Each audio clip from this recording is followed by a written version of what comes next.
गायलेली आणि रफी साहेबांनी 47 गाणी गायलेली. म्हणजे सोलोमध्ये तर हार्डली 7 ते 8 गाण्याचं. खरं आहे, रफींची गाणी अल्प गाणी असतील सचिन देव बर्मन यांच्याकडे, पण ते अल्पजीवी नक्कीच नाही आहेत.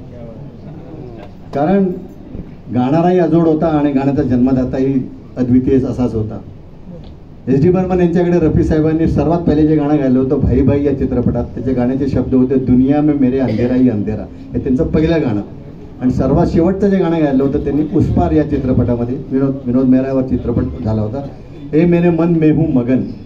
ते गाणं तुम्ही आजही ऐकला तर खरोखर असं वाटतं की एस डी बर्मन यांचा रफी खरोखर मन तल्लीन करणारा आहे. इतकं चांगलं गाणं आहे ते. फार रेअर आहे पुष्पार या चित्रपटातील. नक्कीच ऐका ते.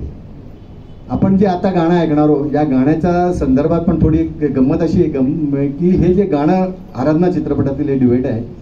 आराधना चित्रपटातील 2 ड्युएट एस डी बर्मन यांनी रफीच्या आवाजात ऑलरेडी रेकॉर्ड करून ठेवले होते आणि नंतर ते आजारी पडले आणि मग ते आर डी बर्मनकडे सूत्र गेली. तो पूर्ण इतिहास आपल्याला नंतरचा माहिती आहे. रफीची 2 गाणी आधीच रेकॉर्ड झाली होती, ते दोन्ही ड्युएट्स होती. पण हे जे गाणं आपण ऐकणार आहोत ते गाणं एस डी बर्मनना काही केल्या जमतच नव्हतं.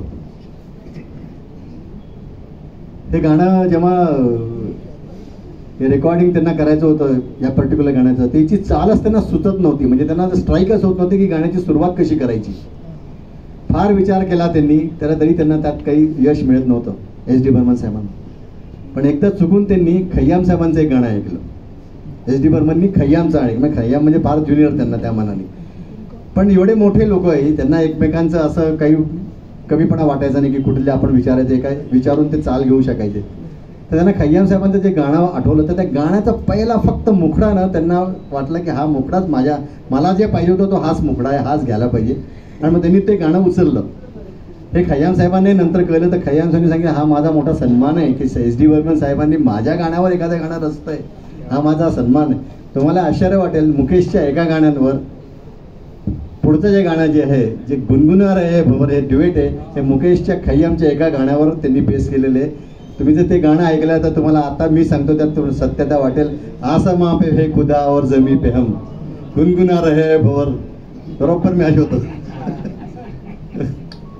मी परत एकदा रोहिणीजींना आमंत्रित करतो.